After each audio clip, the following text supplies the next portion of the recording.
next anime that we're going to have on the docket is Gachiakuta. And every time I watch an episode for this anime, I just love this world so much more than I already did.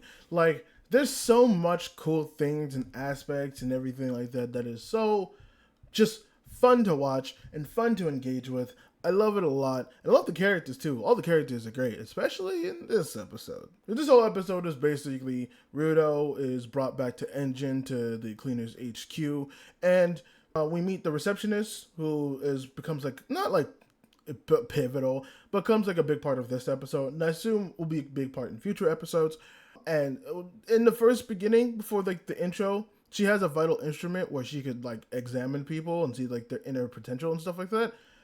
And she does something a bit weird that makes me think that Rudo might have something a lot more deep inside of him. Like Rudo is a special kid in that sense, I would assume. And Engine can sense it too, where it's like, you saw something. You're not saying it, but you saw something. You definitely saw something. But we get the whole tour, and during this, we get to see like a whole room of cleaners, because apparently all of them are supposed to be spread out throughout the entire trash lands. But I guess because they found out that Rudo's a naturalist and he's potentially joining the cleaners, that everyone just kind of came.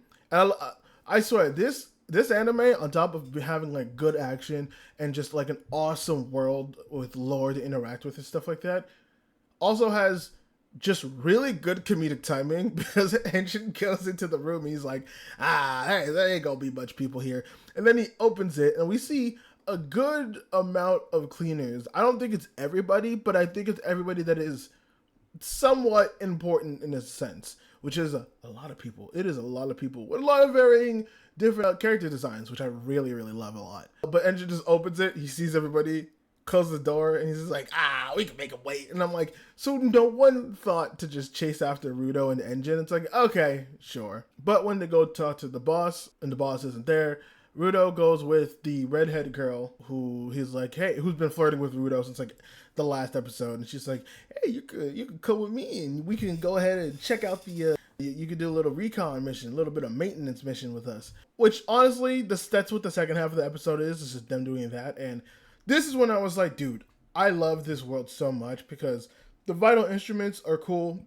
The designs of people are cool. The way that powers work, I also appreciate, because I assumed that they were just going to have people who were grunts, who are just like, oh yeah, like there's like the givers, but then there's people who work with the givers who are just kind of support. And I thought they were just going to be those like, oh, they're going to be whatever fodder, where it's like, oh, they're the guys that have guns, and it's like, oh, it's useless, like we can't do anything. But no, they actually put an emphasis on giving them genuine like strength. Like you see one dude who like squeezes Rudo's hand super hard, and then in another scene we see him go against a trash beast. And to be fair, it's a smaller trash beast, but it's still a trash beast regardless. And while he can't defeat them because he doesn't have a vital instrument, the man just pins him to the ground and throws it over to the redhead girl, which also the redhead girl has like scissors. And scissors are one of those things I love. It goes all the way back to Akame. Akame got killed with the purple haired girl and her being able to use scissors to kill. I even have a sword blade. Scissor weapons are so goddamn cool. So I was happy when she pulled them out, and I'm like, yes, scissors. And it also fits with the theme of her being like so fascinated with hair and stuff like that. And God, imagine that girl saw my locks. Man, she want to play that shit all day. Ha! But this also less is a maintenance mission for Rudo to just get his first taste of what being part of the cleaners is. And I think I like what they're doing with Rudo, where obviously he's a kid with like little manners and little understanding of the world. So a lot of being a part of this world is going to be him just learning how to also actually have a family and be a part of it, yada, yada, yada. I really like this archetype of character a lot. The type of like aggressive mad character that learns to like love himself and love others. Like we kind of got it in Naruto, but Naruto was already kind of a sweet kid to begin with. It was just unforgiving. It was just kind of just like a bullied kid, but he's also trying to be so sweet. But these are kids that were like forsaken by the world, who don't really have a path to go down, or just like would just think that everything is like, it's like, oh, I'm a lone soldier and everything is evil and I have this animosity. But they'll learn to love themselves, and I kind of appreciate that. This is why I was so into Windbreakers last season, because it basically, that's Sakura. Sakura is just Ruto, but Ruto's just in a more intense world where it's like, yeah, no, like, it's the lone wolf finally finding a family story, and I really love that. Also, I don't know her name, but yeah, redhead girl with the scissors as a vital weapon. Bro, you know what? Underrated girl of the season, I'm gonna call it.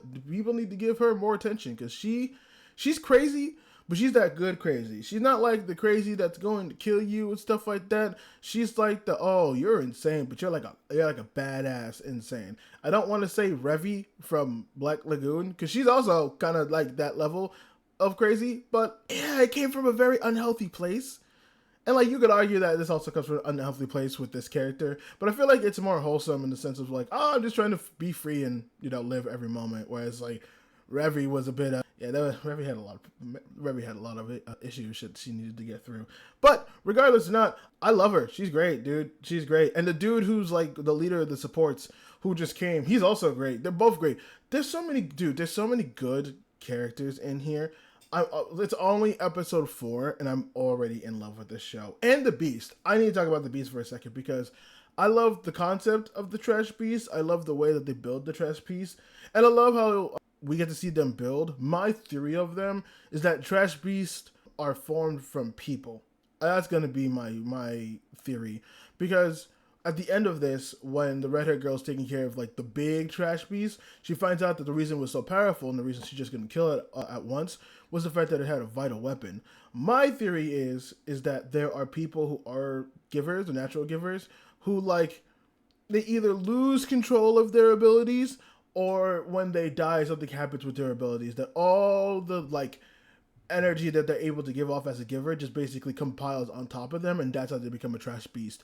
Basically, think of it as the trash version of like someone being corrupted. You know how like a spirit, if they linger for somewhere too long, or they linger somewhere for long enough, eventually they're just going to become into like a mangled mess of fucked up shit. That's what I think that this is. That's what I think this is, and that's what I think this is going to become outcome. And I know there's people who read the manga who are either foaming at the mouth at my thought, or being like, oh, hey, he's right on track. He's a smart cookie. Either way, that's going to be my theory for this.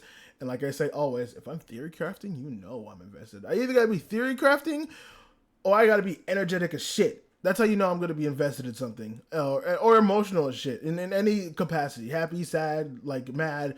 And like Gachiakuta, it's got me. It's been enjoyable, and I can't wait for more of it, man, because this is good. This is really good.